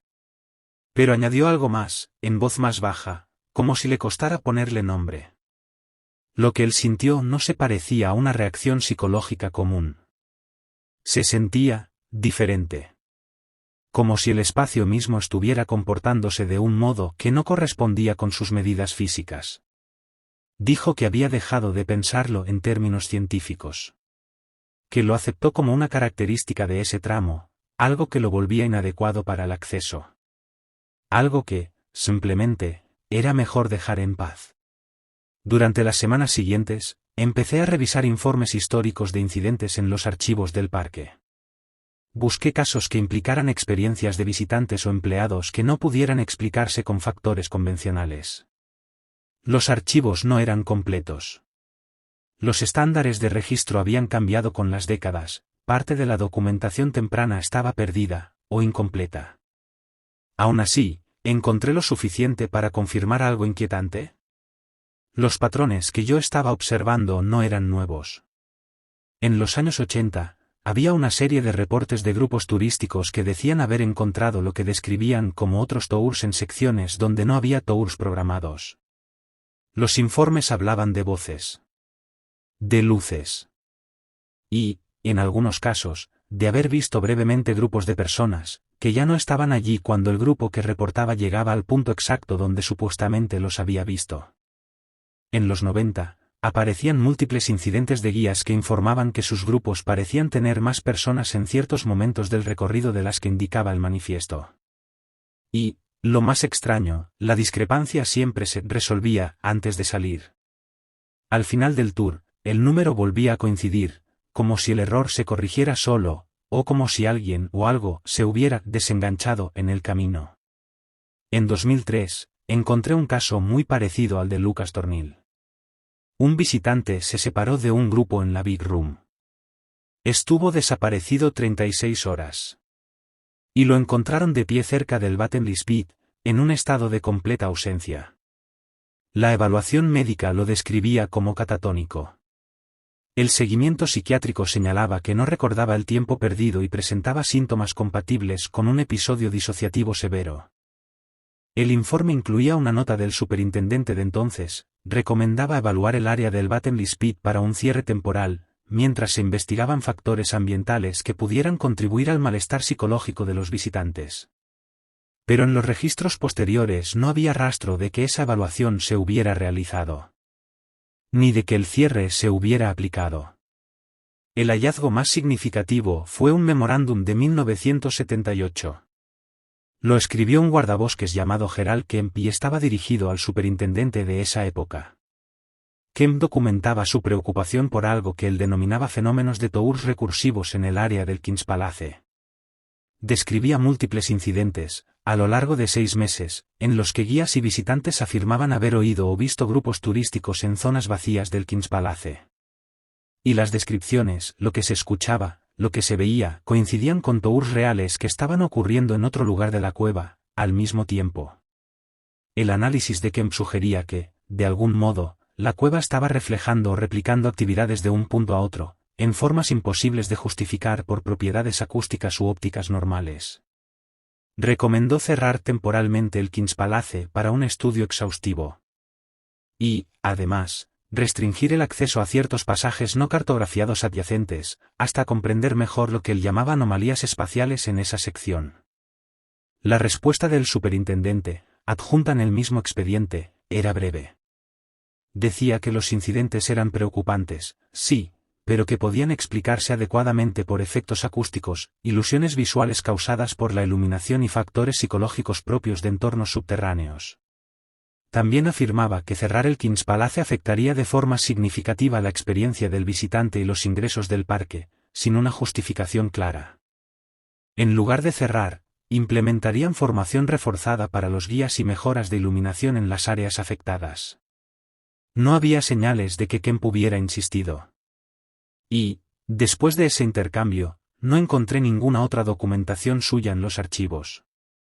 Llevé el memorando de 1978 y los demás incidentes históricos a la atención de Sofía. Le expuse mi argumento con calma, pero con firmeza. El patrón se repetía, década tras década, con una precisión inquietante. Aquello sugería que ciertas zonas de la cueva provocaban efectos consistentes en las personas, y que ya no era suficiente reducirlo a lo psicológico o a lo meramente ambiental, no con reportes tan específicos y tan coincidentes. Sofía revisó el material y admitió que, efectivamente, existía un patrón histórico. Pero repitió lo que ya me había dicho antes. El parque había convivido con ese tipo de incidentes durante toda su historia operativa, había desarrollado prácticas para manejarlos, y había llegado a una conclusión pragmática. La estrategia más eficaz era mantener la vigilancia mediante la formación de los guías y el monitoreo de los visitantes, no intentar investigar ni explicar fenómenos que no cedían ante un análisis convencional. Dijo que la reacción de Grant Hallow a mis primeras preguntas se debía a que la oficina regional tenía su propio conocimiento institucional sobre Carlsbad Caverns. Sabían que el parque, de forma periódica, generaba reportes de incidentes anómalos, y que, años atrás, se había tomado una decisión de política interna. Esos incidentes no justificaban una investigación más allá de garantizar la seguridad del visitante y la continuidad operativa. Aclaró que esa política no nacía de considerar los incidentes poco importantes. Nacía de algo peor, del reconocimiento de que ciertos aspectos del entorno subterráneo no podían comprenderse ni controlarse con las herramientas normales de gestión del parque. Y que, por tanto, la respuesta adecuada era contener y administrar, no explicar. Le pregunté qué ocurriría si el problema escalaba por encima de lo que los protocolos actuales podían sostener. Si hubiera múltiples desapariciones. Si los guías se negaran a conducir recorridos en determinadas áreas por motivos de seguridad. O si los reportes de experiencias anómalas se volvieran tan frecuentes que afectaran la reputación del parque. Sofía dijo que eran preocupaciones válidas. Y que, si alguno de esos escenarios se presentaba, el parque respondería con cambios operativos apropiados, cierres temporales, modificaciones de rutas, o un monitoreo reforzado. Pero también añadió algo que sonó a advertencia, y a resignación: el umbral para tomar ese tipo de medidas era alto, por el impacto operativo y financiero. Y, según ella, la frecuencia y la severidad actuales no alcanzaban ese umbral. En enero de 2023 ocurrió un incidente que empujó el límite un poco más cerca. Un grupo de 41 visitantes se encontraba en el área del King's Palace con un guía llamado Marcus Finch. Era el mismo guía que, el año anterior, había reportado escuchar voces saliendo de cámaras vacías. El recorrido avanzaba con normalidad por la ruta del King's Palace cuando, según el informe de Marcus y los testimonios de varios visitantes, el grupo se topó con otro tour dentro de una de las cámaras. A ese otro grupo lo guiaba un hombre que estaba dando una charla interpretativa. Eran aproximadamente 30 personas, y todos vestían ropa de época. Los visitantes describieron la indumentaria como propia de los años 50 o 60. Marcus dijo que se quedó desconcertado.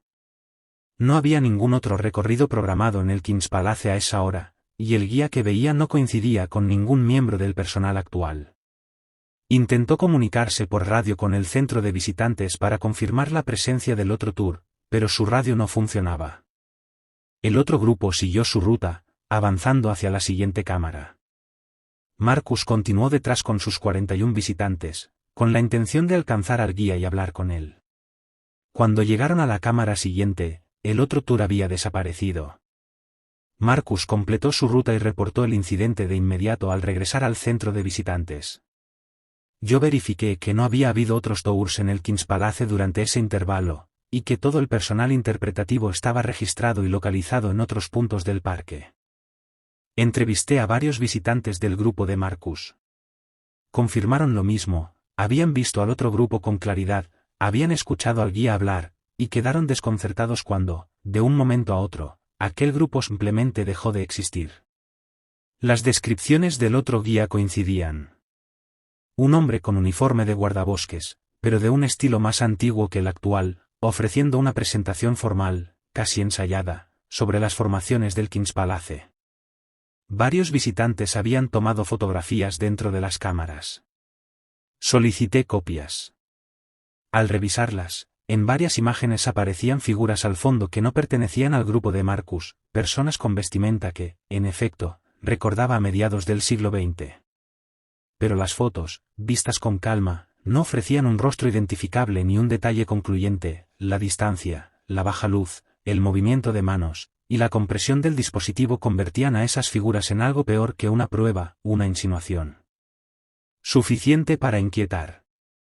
Insuficiente para cerrar el caso. Redacté un informe exhaustivo y lo compartí con Sofía, con Grant Hallow y con el Dr. Baybrick. Esto ya no era una cuestión de anomalías acústicas o errores de conteo.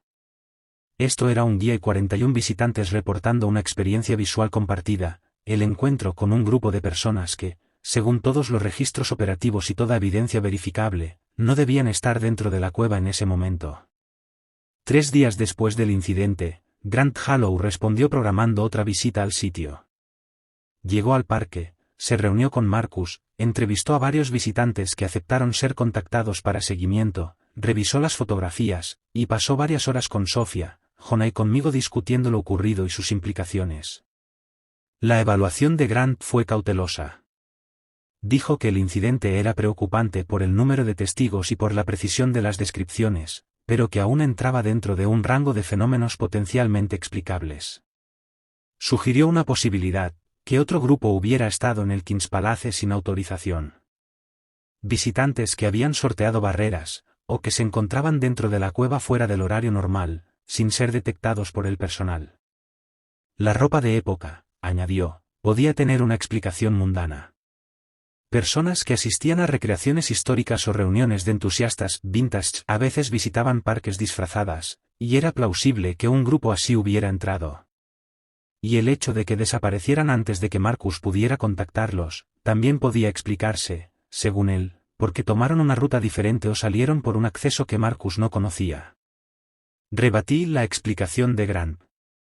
Le recordé que King's Palace tenía muy pocos puntos de acceso. Que todos estaban controlados, vigilados o directamente asegurados. Y que un grupo de 30 personas, además vestidas con ropa de época, no podía aparecer y desaparecer sin que alguien lo notara, ni el personal del centro de visitantes, ni los guías, ni el resto de empleados del parque. Grant admitió que mis objeciones eran válidas, pero insistió en lo único que, según él, el servicio de parques podía sostener oficialmente. Dijo que la alternativa, que Marcus y su grupo hubieran sufrido una alucinación compartida, o que hubieran tropezado con un fenómeno fuera de cualquier explicación convencional, no era algo que la institución pudiera documentar, ni mucho menos usar para tomar decisiones operativas. Luego lo dijo en voz alta, con esa calma burocrática que mata cualquier conversación. Si queremos seguir con esto, tendríamos que reforzar el monitoreo en el área de King's Palace. Tal vez incluso con videovigilancia. Y tendríamos que registrar de manera sistemática cualquier incidente similar, para determinar si existe un patrón que justifique cambios en la operación. Sofía estuvo de acuerdo. Y durante el mes siguiente instalamos cámaras adicionales en la zona de King's Palace. También implementamos un sistema de registro más estricto. A partir de entonces, los guías no solo debían anotar los datos básicos de cada tour, sino cualquier observación extraña, cualquier comentario inquietante de un visitante, cualquier cosa que no encajara. Los resultados fueron ambiguos. A veces las cámaras captaban lo que parecía ser movimiento. O destellos de luz en cámaras vacías. pero el material nunca era lo bastante claro como para confirmar la presencia de alguien, ni para descartar por completo artefactos del equipo, fallos de compresión, o factores ambientales como la condensación pegándose al lente. Los guías siguieron reportando voces que salían de zonas donde no había nadie. Pero no volvió a ocurrir nada como lo que Marcus describió, no aparecieron más grupos visibles. Ninguna procesión imposible. Ningún conjunto de figuras que pudiera señalarse con un dedo y decir, ahí están. Hasta marzo de 2023. Ese mes, Petra vino a buscarme con una petición. Me dijo que llevaba semanas pensando en el patrón de incidentes, en cómo parecían concentrarse en ciertos lugares y en ciertas horas. Y que quería hacer algo distinto, un experimento deliberado. Algo controlado.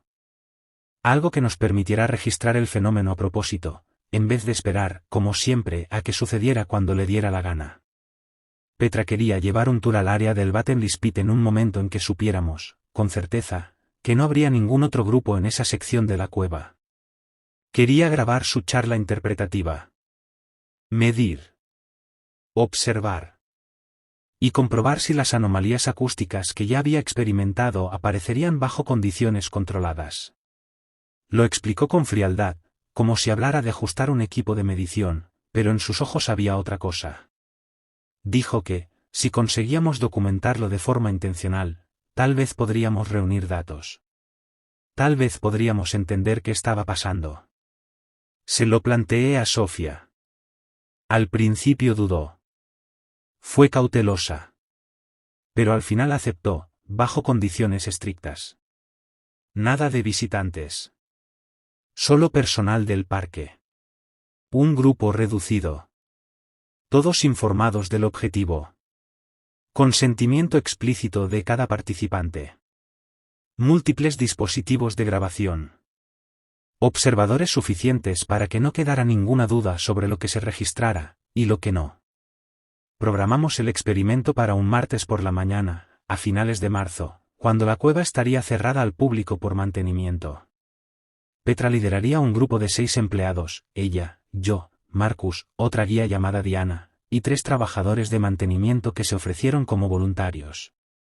Entraríamos por la entrada natural. Seguiríamos la ruta habitual. Y llegaríamos hasta el Vattenlispit, donde Petra daría su charla estándar mientras nosotros grabábamos y observábamos. Antes de bajar, por recomendación de Jona, sincronizamos los relojes internos de los dispositivos con la hora oficial del centro de visitantes. No como ritual, sino como control, queríamos que, al comparar tiempos, no quedara duda de que estaba desfasado, y cuánto. El experimento comenzó con normalidad. Descendimos. Caminamos por los pasajes conocidos. Alcanzamos el área del Vattenlispit sin incidentes. Petra nos colocó en el punto de parada habitual y empezó a hablar, la misma presentación que había dado cientos de veces. Yo grababa con un dispositivo de audio digital. Marcus manejaba una cámara de vídeo. Durante los primeros 2 minutos, todo fue exactamente como debía ser. La voz de Petra rebotaba en la cámara con un eco natural. No vimos nada. No sentimos nada. Hasta que, cerca del minuto 3, lo escuché. Lo mismo que Petra había descrito en sus reportes anteriores. Su voz diciendo las mismas palabras, pero desde otro lugar. Más adelante, por el sendero, en dirección a donde debíamos continuar después de esa parada. Una segunda voz. La misma voz. Hablando en sincronía perfecta con Petra, como un reflejo auditivo imposible, creando un efecto de duplicación tan claro que se sentía físico, como si el aire vibrara con 2 capas de realidad superpuestas. Miré a Marcus. Su expresión me confirmó lo que necesitaba saber, él también lo estaba oyendo. Diana y los trabajadores de mantenimiento mostraron el mismo gesto involuntario, esa fracción de segundo en que el cuerpo se tensa antes de que la mente encuentre una explicación, y no la encuentra. Petra siguió hablando. Sabía lo que pasaba. Se notaba. Pero mantuvo la presentación, firme, sin alterar el ritmo. La voz duplicada continuó aproximadamente 90 segundos. Y después, se fue apagando poco a poco. Como si se alejara. Como si alguien estuviera retrocediendo por el túnel, repitiendo sus palabras hasta que el sonido se disolvió en la distancia y solo quedó la voz real, frente a nosotros. Cuando Petra terminó, nos miró y preguntó, sin dramatismo. ¿Lo oyeron? Todos dijimos que sí. Revisé la grabación de audio. Y ahí estaba. Dos voces. La voz principal de Petra, y la secundaria, proveniente claramente de la dirección del sendero hacia adelante. La grabación de vídeo mostraba lo mismo, una cámara vacía, la oscuridad, la roca, sin ninguna fuente visible para esa segunda voz. Continuamos hasta el siguiente punto de parada. Precisamente el lugar desde donde habíamos oído originarse la voz duplicada. Al llegar, Petra se detuvo. Dijo que repetiría una parte de su charla para comprobar si el fenómeno se repetía. Empezó a hablar. Y en cuestión de segundos, lo escuchamos otra vez. Pero ahora venía desde atrás. Desde la dirección del Bottomley Spit que acabábamos de dejar. Nos giramos. Y lo que vimos fue el vacío, la cámara abierta, el punto de parada marcado, el lugar exacto donde habíamos estado minutos antes. Y aún así, la voz de Petra estaba allí. No como un eco. No como una repetición tardía. Sino como si Petra siguiera de pie en ese punto, pronunciando su discurso con la misma cadencia, con la misma claridad, como si el tiempo se hubiera quedado atrás, hablando solo, sin cuerpo. El experimento debió terminar ahí. Ya habíamos conseguido lo que buscábamos, evidencia nítida de que ciertas zonas del Big Room producían fenómenos acústicos que no podían explicarse con la propagación normal del sonido. Teníamos grabaciones. Vídeo. 6 testigos. Un evento compartido, simultáneo. Pero Petra tomó una decisión. Una decisión que cambió el rumbo del experimento. Y que, más tarde, cambiaría por completo mi comprensión de lo que realmente estábamos enfrentando dentro de esa cueva. Dijo que quería continuar la ruta. Que quería atravesar el Big Room siguiendo el camino estándar, deteniéndose en cada punto señalado, dando cada charla interpretativa como siempre, para ver si el patrón continuaba, o si todo estaba limitado al área del Bottomley Spit. Debí haber dicho que no. El experimento ya había cumplido su propósito declarado, y extenderlo más allá de los parámetros previstos introducía variables que no habíamos contemplado, y riesgos que ni siquiera habíamos evaluado. Pero la curiosidad pudo más. Y como el resto del grupo apoyó la propuesta de Petra, terminé aceptando. Seguimos avanzando por la ruta de la gran sala, deteniéndonos en cada punto señalado. En cada parada, Petra ofrecía su explicación habitual, con ese tono profesional y claro que la caracterizaba. Y en cada parada, escuchábamos su voz, hablando desde lugares donde nosotros no estábamos. A veces venía de puntos de la ruta que teníamos por delante. Otras, de paradas que ya habíamos dejado atrás. El efecto era profundamente desorientador. Como si estuviéramos siguiendo un recorrido que sucedía en varios sitios al mismo tiempo, con la voz de Petra rebotando por las cámaras con una nitidez imposible, insinuando que ella estaba repitiendo la misma presentación, en 2, 3, o varias ubicaciones a la vez. Tras unos 45 minutos así, llegamos al último punto del tour estándar de la gran sala, el área donde los guías suelen dar las palabras finales antes de conducir al grupo de vuelta hacia el ascensor. Petra nos colocó allí y comenzó su cierre habitual. Pero esta vez no escuchamos su voz en otros rincones de la cueva. Escuchamos algo distinto. La voz de un guía, dando un discurso de bienvenida. Una introducción de inicio de tour, no un cierre. Venía desde detrás de nosotros, desde el camino que acabábamos de recorrer, desde la primera parada cercana al pozo sin fondo. Y no era la voz de Petra. Era una voz masculina, más grave, con un ritmo y una dicción extrañamente formales, casi ensayadas, como si pertenecieran a otra época. Un estilo de explicación que los guías modernos ya no usan. Marcus apuntó la cámara hacia el origen del sonido. Por su expresión, supe que estaba viendo algo. Me giré siguiendo su mirada, y con la iluminación tenue de la cueva, distinguí apenas un grupo de personas reunidas a lo lejos, en ese punto distante junto al pozo sin fondo. Estaban demasiado lejos para verlos con claridad, pero el conjunto de siluetas tenía la forma inconfundible de un grupo de visitantes. Y entre ellos, una figura parecía ocupar el lugar exacto donde suele colocarse un guía cuando da la charla en esa parada. La voz venía de ahí. Y cruzaba toda la cámara con una claridad perfecta, pese a la distancia. Petra había detenido su propio discurso. Todos observábamos en silencio, inmóviles, como si un movimiento brusco pudiera romper algo, o empeorarlo. Miré mi reloj. 9:47 de la mañana. Anoté la hora y también lo evidente, éramos el único personal autorizado dentro de la cueva. Esa mañana, la cueva estaba cerrada al público. No debía haber nadie más en la gran sala. Nadie. Intenté comunicarme por radio con el centro de visitantes. Solo estática. Marcus probó la suya. Lo mismo. Una falla de comunicación justo en un sector que, normalmente, tiene cobertura fiable. Entonces tomé una decisión que he cuestionado muchas veces desde ese día. Le dije al grupo que íbamos a acercarnos a ese otro tour para identificar quiénes eran, y por qué estaban allí. No era solo curiosidad, era protocolo. Si había personas dentro sin autorización, teníamos la obligación de localizarlas y sacarlas antes de que el problema se convirtiera en una operación de rescate. Diana, una de las guías, se opuso de inmediato. Dijo que no le parecía buena idea. Que todo se sentía mal, de una manera que no sabía explicar. Insistió en que debíamos salir y reportar lo que estábamos observando, en lugar de interactuar con ello. La ignoré. Ya habíamos llegado demasiado lejos documentando el fenómeno, y era la primera vez que veíamos una manifestación visual, no solo un efecto acústico. Quería pruebas claras. Registro inequívoco. Empezamos a caminar por la ruta de la gran sala en dirección al pozo sin fondo, hacia donde el otro grupo parecía estar reunido.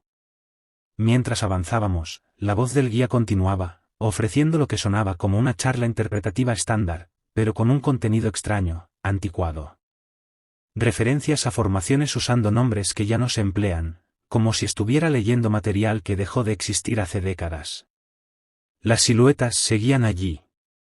No se movían. No reaccionaban.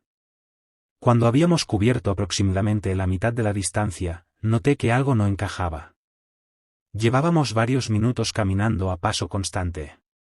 Deberíamos haber acortado el trayecto de forma evidente, pero el grupo no parecía más cerca. La cámara no se cerraba. La distancia permanecía igual. La gran sala no había cambiado. Las formaciones seguían donde recordaba.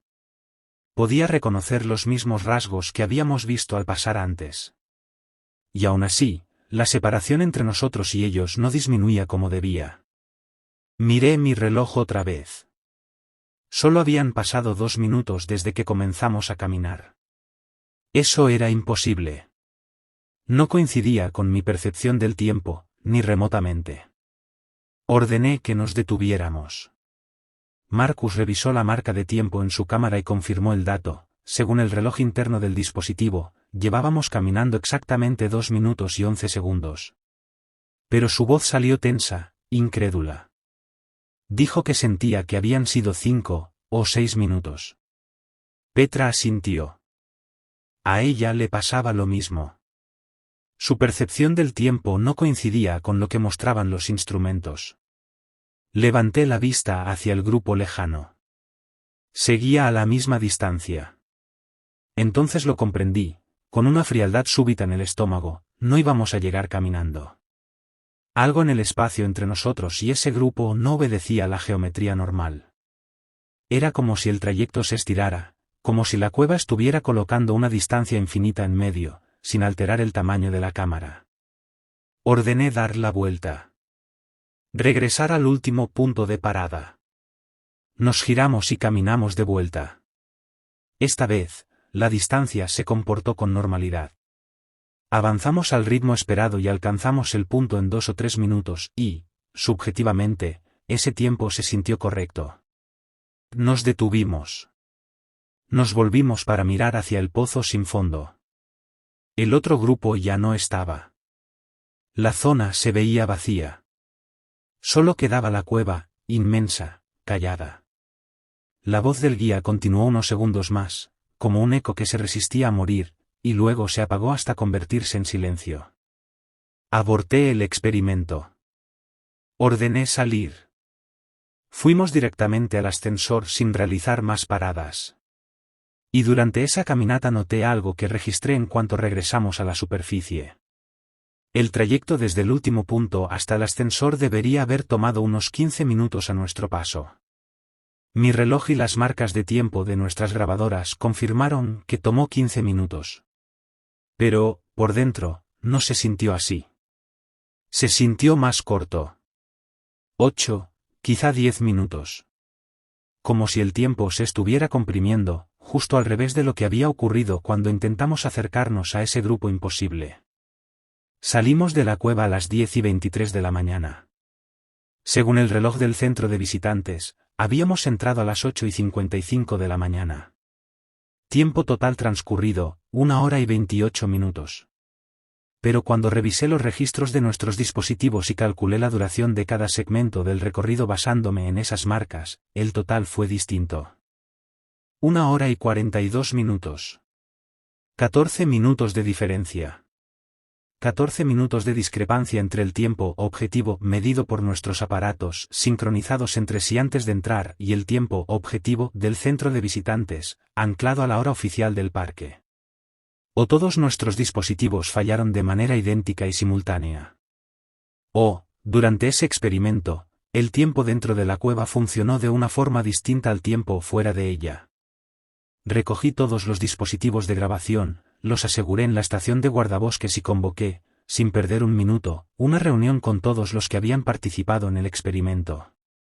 Les pedí que, por separado, escribieran su relato de lo ocurrido. Que fueran precisos.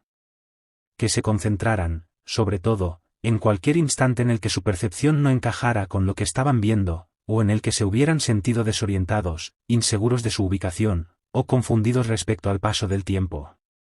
Cuando reuní las hojas y empecé a leer, sentí un escalofrío lento y limpio. Los testimonios eran, de forma inquietante, casi idénticos. Todos habían oído las voces desde varios puntos distintos. Todos habían visto al grupo de turistas, lejano, cerca del pozo sin fondo. Y todos describían la misma sensación: caminar hacia esa gente no acortaba la distancia como debía. Además, sin excepción, anotaron lo mismo que yo ya temía admitir en voz alta: durante el experimento, el tiempo no había fluido de forma constante. Redacté un informe completo y lo envié a Sofía, a Grant Hallow y al Dr. Baybrit, junto con copias de todas las grabaciones y fotografías que habíamos logrado captar. La respuesta de Sofía fue inmediata. Directa. Cortante. Esa misma tarde convocó una reunión y me informó, sin rodeos, que el experimento había sido un error grave de juicio. Que al extender la actividad más allá de los parámetros aprobados había puesto en riesgo al personal del parque. Y que los resultados, aunque quedaran documentados, no constituían prueba de nada que exigiera o justificara la exposición que yo había provocado. Dijo que las grabaciones mostraban anomalías acústicas consistentes con lo que ya se sabía que podía ocurrir en la sala grande. Y que las observaciones visuales no eran concluyentes, podían atribuirse a distorsiones perceptivas por la escasa iluminación y al efecto psicológico de estar en un entorno donde, precisamente, íbamos buscando fenómenos inusuales. 2 días después llegó la respuesta de Grant Hallow, en forma de visita al sitio. Revisó toda la documentación. Entrevistó a cada participante por separado. Y pasó horas analizando los audios, una y otra vez, como si pudiera arrancarles una verdad a fuerza de repetición. Su conclusión fue que el experimento había registrado efectos acústicos y perceptivos interesantes, pero nada que no pudiera explicarse por medios convencionales. Según él, la duplicación del sonido podía deberse a patrones complejos de reflexión dentro de la cámara. La visión del grupo de turistas a lo lejos podía ser una ilusión provocada por la baja luz, o incluso una confusión, uno de los nuestros mal identificado en la distancia. Y las discrepancias de tiempo, añadió, podían ser fallos de equipo, o el efecto psicológico del estrés y la desorientación alterando nuestra percepción de la duración. Yo rebatí sus explicaciones punto por punto. Le señalé que los fenómenos acústicos se repetían con patrones y direcciones consistentes, incompatibles con un rebote aleatorio. Que el grupo de turistas había sido visto por los 6 participantes al mismo tiempo y parecía estar en un lugar que nosotros mismos habíamos verificado como vacío. Y que las discrepancias temporales aparecían en varios dispositivos de registro independientes, de una forma que sugería un error sistemático, no casual. Grant Hallow admitió mis observaciones. No discutió la coherencia de los datos. Pero dijo algo peor. Dijo que reconocer los fenómenos como reales, sin explicación convencional, obligaría al servicio de parques a actuar de maneras que no eran viables, estudios científicos extensos que interrumpirían la operación, posibles cierres que afectarían el acceso de visitantes y los ingresos del parque, o divulgaciones públicas que atraerían atención mediática y especulación, perjudiciales para la misión de la institución.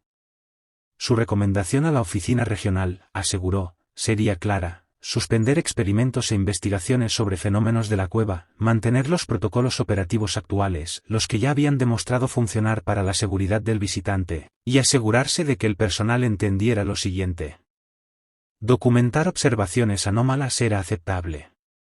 Pero debían presentarse como efectos perceptivos y factores ambientales, no como indicios de que la cueva tuviera propiedades capaces de violar las leyes físicas. Luego lo dijo, literalmente, como si estuviera dictando una sentencia. Si continúas investigando en la línea del experimento reciente, se considerará insubordinación, y resultará en reasignación u otra medida disciplinaria. Cuando Grant se marchó, Sofía me llamó a su despacho. Quiso dejar claras las expectativas de ahí en adelante. Dijo que apreciaba mi diligencia, y mi preocupación genuina por comprender lo que había ocurrido bajo tierra.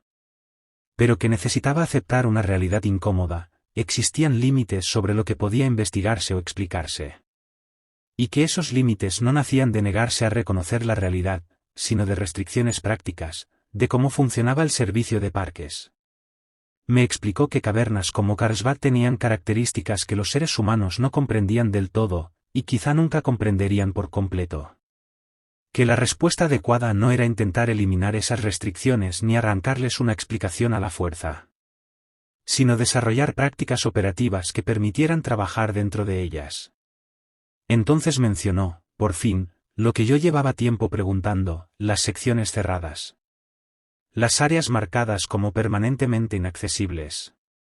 Dijo que se habían clausurado porque personal anterior había hecho exactamente el tipo de investigación que yo estaba intentando. Habían documentado fenómenos similares a los del experimento.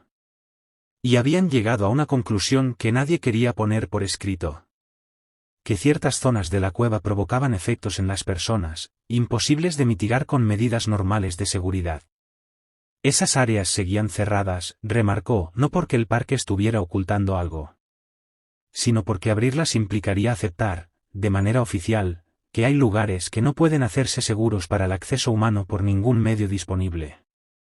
Y admitir eso, en un informe formal, crearía más problemas, de los que resolvería. Le pregunté a Sofía, sin rodeos, si de verdad creía que la cueva estaba haciéndole algo a la gente, creando experiencias, manipulando la percepción, alterando el tiempo y el espacio de un modo que no podía explicarse con simples factores ambientales. Tardó mucho en responder. Cuando por fin habló, lo hizo despacio, como si midiera cada palabra. Dijo que la cueva era muy antigua. Que tenía características nacidas de procesos geológicos, y quizá de otros procesos que los humanos todavía no comprendíamos del todo. Y que esas características generaban condiciones en las que la percepción humana y hasta nuestras mediciones dejaban de ser confiables. Añadió que no sabía si eso significaba que la cueva actuaba sobre las personas, o si, más bien, revelaba que nuestra idea de cómo funciona la realidad era incompleta, y que esa grieta se hacía evidente bajo tierra. No estaba segura de la respuesta. Y, desde el punto de vista operativo, tampoco sabía si importaba. En los meses siguientes volví a mis tareas habituales y dejé de investigar activamente los incidentes anómalos, aunque seguí registrándolos en los informes diarios cada vez que ocurrían. La frecuencia no disminuyó. Los guías siguieron oyendo voces en cámaras vacías. Los grupos continuaron asegurando que habían visto o escuchado otros tours que no estaban allí. Las discrepancias de conteo siguieron apareciendo, de forma esporádica, como una falla que se presenta cuando quiere. Pero las manejábamos con los protocolos establecidos. Se entrenó a los guías para reconocer las observaciones de los visitantes sin ofrecer explicaciones. Los incidentes se registraban, pero no se analizaban buscando patrones, y las operaciones seguían adelante sin interrupción. Hasta agosto de 2023. Hubo otra desaparición. Una visitante llamada Sarah Chen se separó de un tour de la Big Room, y nadie notó su ausencia hasta que el grupo regresó al elevador. Iniciamos una búsqueda que duró 6 horas, y la encontramos de pie cerca del pozo sin fondo. Inmóvil. Ausente. En la misma condición en que habíamos hallado a Lucas Tornil. Sarah fue trasladada al hospital, evaluada, y finalmente dada de alta con el mismo diagnóstico, episodio disociativo, sin memoria del tiempo perdido, sin señales físicas de exposición o angustia. El caso se documentó y archivó siguiendo el mismo protocolo que habíamos usado con Lucas. Pero esta vez hice algo que no había hecho antes.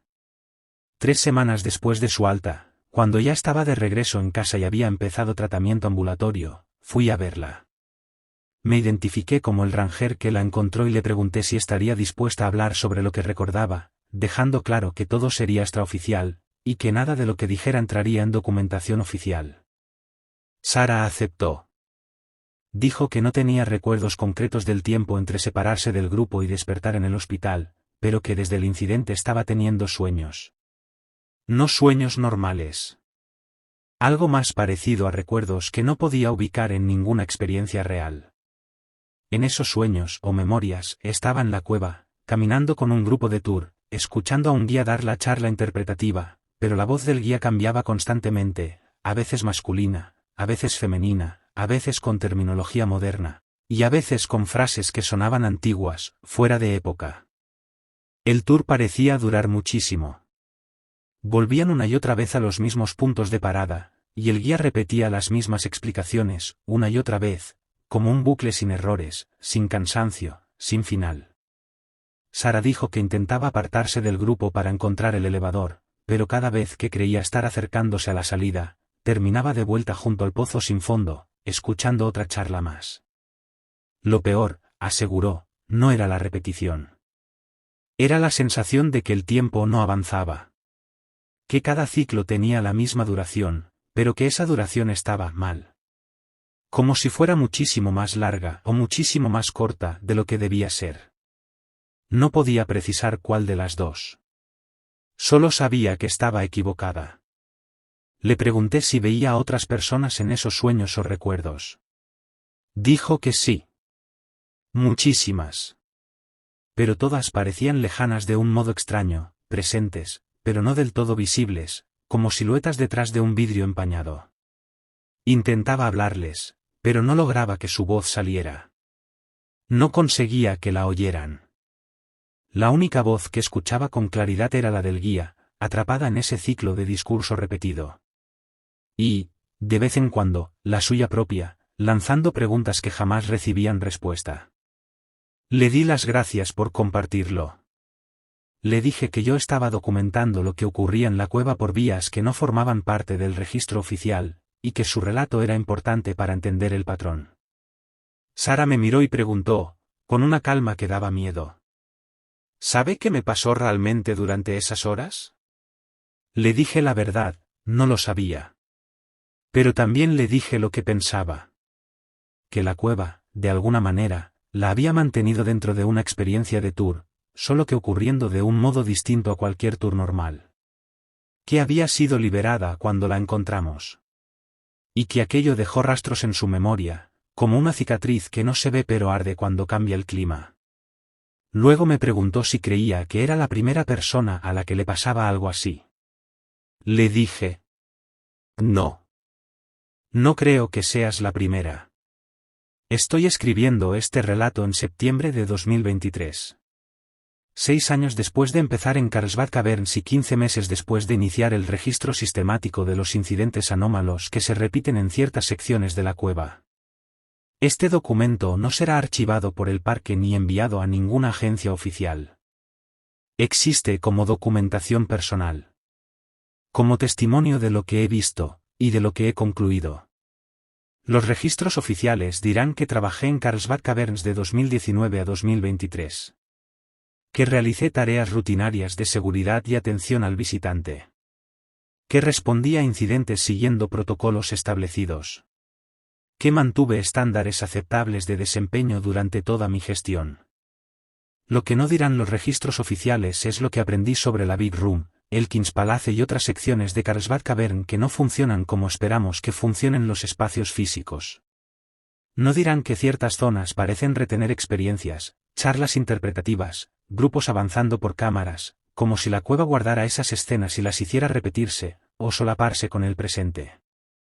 No dirán que el tiempo dentro de la cueva no siempre corresponde al tiempo fuera de ella. Que la distancia no siempre obedece reglas geométricas. Que pueden ocurrir sonidos y visiones sin una fuente presente en el sentido normal de presente. He concluido, por todo lo que he documentado y por lo que viví de primera mano, que Carlsbad Cavern no es solo una formación geológica. Es un espacio donde las reglas normales que rigen nuestra experiencia de la realidad se rompen de formas específicas. Quienes entran en ciertas áreas, a veces pasan a formar parte de lo que sea que la cueva está sosteniendo. Se convierten en participantes de tours que ocurrieron antes, o que ocurren en un estado paralelo. Y permanecen ahí hasta que algo los suelta, o hasta que encuentran el camino de regreso a la cueva normal, al tiempo normal. Los guías que escuchan sus propias voces en cámaras vacías no están oyendo ecos acústicos. Están oyéndose a sí mismos desde otras iteraciones del tour, ecos temporales. Los visitantes que ven otros grupos que no están allí, están viendo grupos de otros tiempos, superpuestos al presente. Y las discrepancias de conteo ocurren porque, por instantes, la gente se desliza entre el tour real en el que está, y los tours que la cueva está reteniendo. Aparecen en ambos estados brevemente, antes de asentarse de nuevo en uno solo. He decidido irme del parque. Presenté mi renuncia con efecto en noviembre de 2023. Voy a pasar a un trabajo que no implique espacios cerrados ni entornos subterráneos. No puedo seguir en un lugar donde sé que la gente está expuesta a efectos que no puedo explicar, ni protegerlos de ellos. Donde se espera que mantenga una normalidad operativa mientras entiendo que lo que hacemos aquí no es normal en ningún sentido que valga. Otro ocupará mi puesto. Hará los mismos tours. Documentará los mismos incidentes. Y, con el tiempo, aceptará los límites impuestos a la investigación, o se irá, como me voy yo. Los tours continuarán. Petra seguirá dando sus charlas en la Big Room, escuchando su propia voz, hablando desde lugares donde no está parada. Los guías seguirán contando a sus grupos y encontrando números que no coinciden con sus listas. Los visitantes seguirán reportando experiencias imposibles. Y se nos dirá que todo se debe a efectos ambientales normales de la cueva. Y, de vez en cuando, alguien se separará de un tour, y será encontrado horas, o días después, en estado disociativo, tras haber vivido algo que ocurrió en un lugar donde las cuevas devuelven tours a quienes las recorren. Hay un detalle que no reporté oficialmente, y no lo haré. Está demasiado lejos de lo que puede documentarse en registros operativos. Durante el experimento de marzo, cuando estábamos en el punto final de parada observando al grupo distante cerca del pozo sin fondo, usé el zoom de la cámara de vídeo para ver de cerca al guía que daba la charla. La luz era escasa. La distancia, enorme. Pero en el breve instante en que el guía quedó encuadrado antes de que la imagen se volviera demasiado inestable para mantener el enfoque, vi algo que después confirmé analizando la grabación cuadro por cuadro. El guía que hablaba para ese grupo lejano, la voz que oíamos atravesar la cámara con una claridad perfecta, llevaba uniforme de ranger. Y el rostro, aunque parcialmente comido por sombras y distancia, era reconocible. Era mi rostro. Me estaba viendo a mí mismo dar un tour a un grupo que no estaba allí, en una cámara que yo observaba desde cientos de pies de distancia. No sé si lo que vi era una versión de mí de un tour que ya di, retenida y repetida por la cueva. O si era una versión de mí de un tour que aún daré, visible en el presente por alguna razón que no entiendo. O si era algo completamente distinto, algo para lo que no tengo marco mental. Lo que sí sé es esto. La cueva no solo devuelve tours a los visitantes. Se los devuelve a los guías también.